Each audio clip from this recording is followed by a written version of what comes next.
Thank you so much ma'am कि आपने मुझे एक अपॉर्चुनिटी दी कि मैं आप सबके सामने कहानी सुना सकूँ और वो भी ये इतने बड़े रंग में। अगर आप सबकी इजाज़त हो तो मैं ये कहानी एक जगह खड़े होकर नहीं बताना चाहता। मेरा यूज़र पॉइंट बता सकते नमस्ते, मेरे उस्ताद हैं आनंद सर होती है गुरु का स्टूडेंट हूँ और मतलब बड़ी डेवलप कर रहे हैं। आप सही इस कहानी का नाम है टर्मिनल ए। वैशाली मेट्रो स्टेशन के अंदर एक नई नौकरी जॉब करने के बाद लक्ष्मण के पास ज्यादा काम नहीं थे, दिन के 2 काम हो रहे थे। बार बार कर करके बदन से नहीं, सिर्फ बदन से नहीं, एक आदमी अंदर सोच से भी थक जाता है। इनके 2 काम सबसे ज्यादा उसके महत्वपूर्ण थे। एक, अपना जो उसका एवरीडे टिकट पास है वो लेना, रजिस्ट्री में उसका नाम लिखना, रजिस्ट्री में उसका नाम लिखना, और 11:30 की जो वैशाली मेट्रो स्टेशन की ट्रेन है उसमें फाइनल स्वीप लगाना, देखने के लिए कि जो लोग अभी सो गए हैं या फिर हो गए हैं उनको बताने के लिए कि भाई ये आखिरी स्टेशन है, प्लीज यहाँ से उतर जाओ। ये जो आफ्टरनून शिफ्ट का वक्त था इसमें पता नहीं चलता कि कब वक्त बीत जा रहा है। इसी थकी हालत में वो ऊपर गया, नीचे अपने दोस्त उत्तम को बोला, उत्तम भाई मुझे ऊपर आवाज लगा था, अगर कुछ हो मैं ऊपर फाइनल स्वीप कर। उत्तम मेरी में ठीक है ना बोला, पर पता नहीं क्यों आज लक्ष्मण कुछ ज्यादा ही थका हुआ था। शायद उसने कुछ खाया नहीं था सुबह से, शायद इसलिए, या उसकी प्रेमिका का उससे फोन नहीं आया, कुछ भी रीजन हो सकता। ऊपर प्लेटफॉर्म पे गया, आखिरी डब्बे से चलना शुरू किया, सोचने लगा कि आज घर जाके क्या करेगा, कैसे फोन करेगा, एक आवाज आती, पहली आवाज को मानता था। दूसरे डब्बे में गया, तीसरे, चौथे, फिर से वही आवाज। शायद थकावट तो सर पे चढ़ चुकी थी, इसलिए उसे इग्नोर करके आखिरी महिला डब्बे तक पहुंचा। पूरी ट्रेन खाली मिलना एक आम बात थी, और संडे को कोई ना कोई हमेशा सुबह आखिरी डब्बे में पहुंचने के बाद उसे वहां पर एक छोटा सा बच्चा मिला।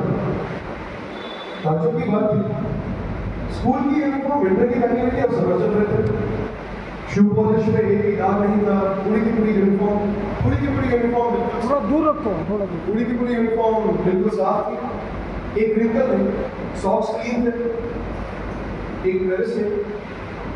उसे उसका नाम पूछा तो उसने बोला कि मेरा नाम प्रकाश है। 5 साल के बच्चे से इतनी साफ वाणी सुनकर से और अजीब है।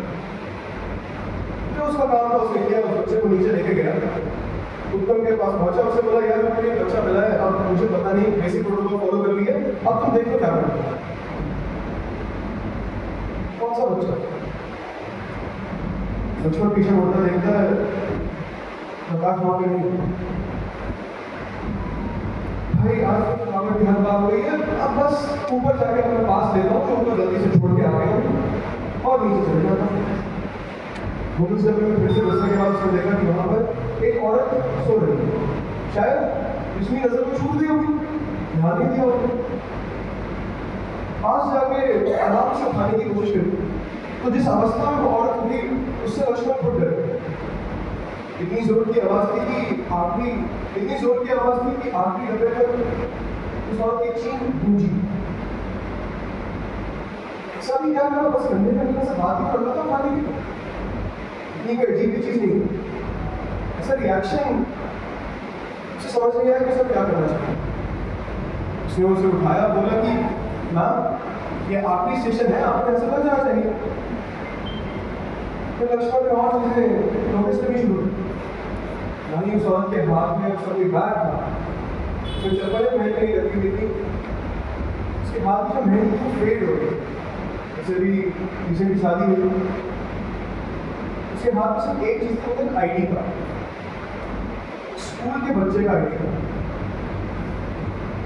लक्ष्मण ने उनको उठाया और उसने बोला मैम अब आप कुछ कह सकती हैं, मैं आपका काफी देर से इंतजार कर रहा हूँ, कुछ कहिए। मेरा बच्चा मुझे मेरा बेटा नहीं मिल रहा है, क्या आप मुझे मेरे बेटे से मिलवा सकती हैं?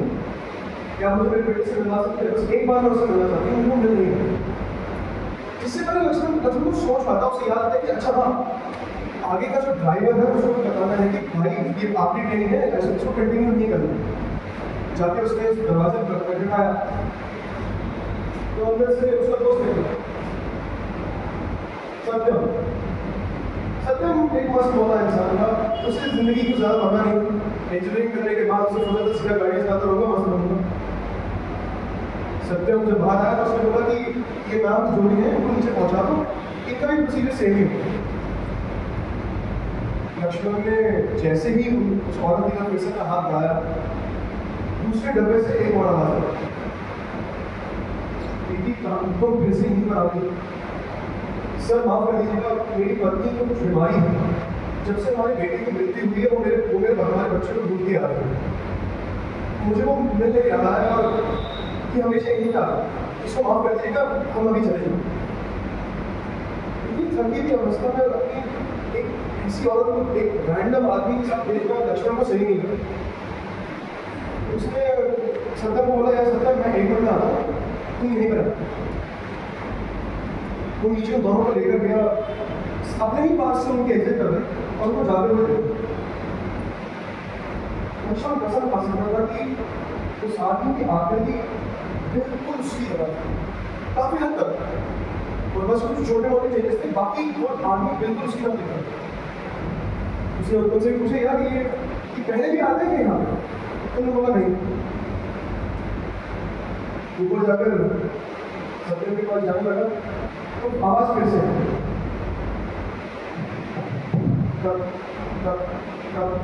तेज हो गई, बहुत तेज हो गई। जब तक वो सत्यम के पास पहुंचा, उसका सिर दर्द से भंगा रहा, उसे समझ नहीं आ रहा था वो क्या करे। सत्यम का हाथ उसके कंधे पर पहुंचा, आसपास के प्रकाश और तेज होना शुरू हुआ। वो लाइट जैसे एक सिंपल ट्यूब लाइट थी और इतनी तेज हो गई कि उसकी आंखों को पूरा कवर कर दिया। लक्ष्मण आज ने दवाई ली थी, लक्ष्मण ने अपनी आंखें खोली, अपने आप को खड़ा करने के लिए उसका हाथ नीचे करने की कोशिश, पर उस एल्बो के नीचे उसका हाथ जा नहीं पाया, क्योंकि उसके एल्बो के नीचे उसका हाथ था नहीं। मेंटल असाइलम के लोगों को यूजुअली हाथों से बांध के रख देते हैं, जिससे कि वो हेल्यूसिनेट करके अपने आप को हर्ट ना करें। डॉक्टर सत्यम के पेशेंट लक्ष्मण को एक और साइकोटिक बताता है, इनकी हालत तो बिगड़ती जा रही है, आई थिंक हम अपने कदमों में सुला देना चाहिए। बाहर देखते हैं तो और मेंटल पेशेंट्स बस नहीं गए और लक्ष्मण को मार के रखा होगा। मुझे तेज होने की आवाज़ें थी, वो लक्ष्मण अपना सिर दीवार पर लाता, जिससे कि वो वापस होश में आ सके। फिर कहने में उसे अंदर से पता था कि वो अभी भी हेल्यूसिनेट कर रहा है अपनी पत्नी और अपने बेटे की डेथ के बाद, अपनी पुरानी जॉब।